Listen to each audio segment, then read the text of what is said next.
when I come to things like this, I always want to know. I look at it and I'm like, wow, we went in there. There's a lot of people in there. Fucking Friday afternoon. Yeah, yeah. In an arena. Yeah, yeah. And all day today, Saturday and Sunday.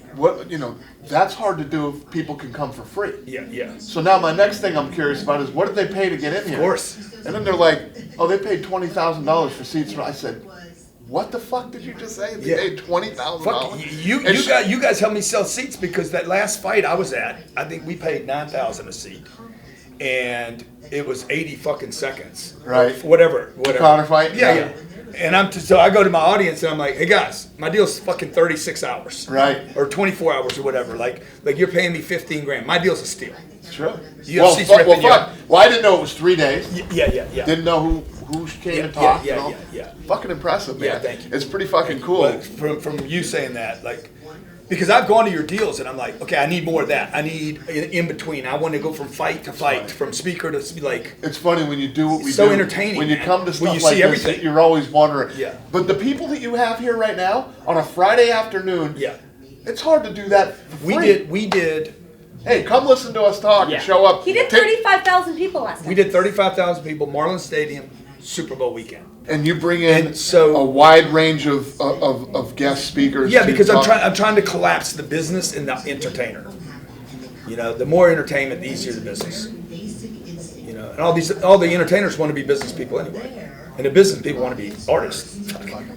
You know, so true. The rapper wants to be a fucking comedian. The comedian wants to be a fucking actor. The actor wants to be a business guy. It's true. Everybody wants to be a fighter. All actors want to be fighters, and all fighters want to be actors. Exactly, right? So, and I'm just trying to get together, look, I made it.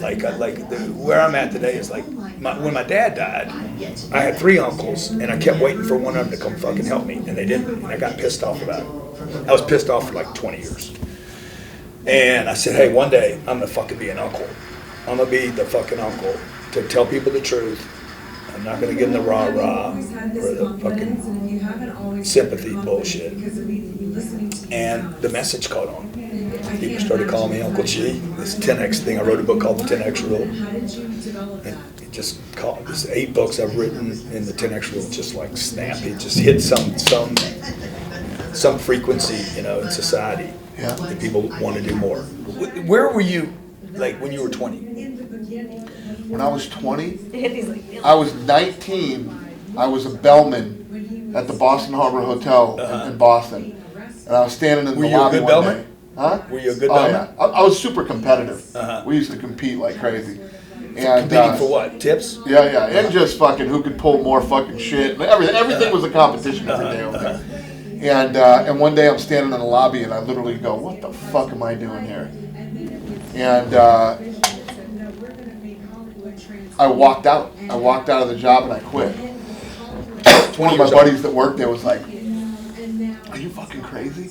You're 19 years old, you're making great cash every day, 401k, health benefits, all the things that you think people want. I'm like, yeah, that's all good. That ain't me, man. This isn't what I want. I knew exactly what I wanted. I wanted to be in the fight business. And what had you gravitating toward that? I was always a fight fan. Plus, I was boxing then, and I was like, "Fuck it, I want to do this. This is all I want to do, and I don't want to do anything else. I don't even give a shit if I make money at it. You know, I just this is what I want to do." So, you know, most people, if they say I want to be a doctor or a fucking lawyer or something, you go to school, right? There's only one way to go to school for this shit, is dive into it. Yeah. So there was this guy in Boston named Peter Welch, and he was a street fighting and fighting legend in Boston. And I'm like, I'm going to find this dude, I'm going to approach him, and I'm going to tell him that I want to come learn under him. I want to work for him, and, you know, and have him teach me everything. So I find this guy, and I you know, like I said, I know this sounds weird, but I want to come learn from you, and I want to do whatever, and I'll work for free, you know. And he took me in, and I started working with him. And literally the rest is fucking history. I was with that dude, and from the day I got with him, everything just gone like this. You know, that's the way I look at it. So that network, that connection was like a pivot. Huge. Huge. Wow. Yeah. He was the guy that I needed to find at that time, at that point. So like that. Where do you think the big thing came from that you could do something big? Were you thinking big at that point? Always thought big. Yeah. And even he'll tell you, if you talk to him, he was like, this guy was thinking 10 steps ahead of where my mind was at that time, you know? So did you fly in on Air Force One back Yeah, over here? yeah. How was that?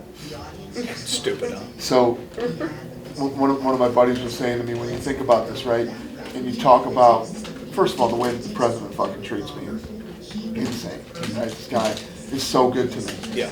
So yesterday, I gotta show you, I was showing these guys. Think about this, right?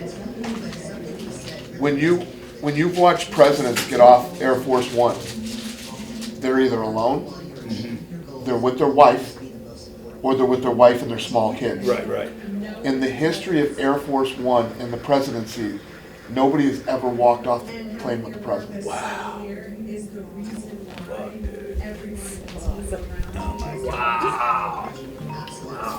Even Don Jr. and his son-in-law, said, "Fucking never happened." Then Wow. He's just a good dude, man. He's just the fucking best. I'm telling you, this guy's the best. yeah. Honest, loyal, fucking keeps his word. If he says he's going to do something, he does it for you. He's just, and I've known him for 20 years. So early on, when we first bought the UFC, venues wouldn't take us. They didn't want the UFC at their venue. Trump said, Bring it on. "Come to the Taj Mahal." And think about it, Trump brand here, UFC brand down there. Right. But he saw it, he got it, Yeah. and he liked it. Yeah. He showed up to the fights and he watched the fights. Yeah. And then we left and started traveling around the country. Every good thing that ever happened to me in my career, that guy would reach out and call and say, Congratulations. "Yeah, congrats, I knew you were going to do See, it." successful guys, they like to see it in other people, man. It's just And inspirational. he's that guy.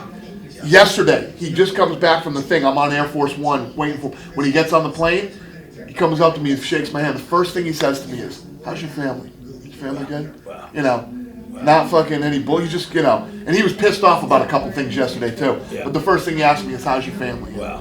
When the fucking president of the How many United kids States, huh? Kids? Yeah, I got 2 boys and a little girl. How old? My boys are 18 and 19, and my daughter's 13. Okay.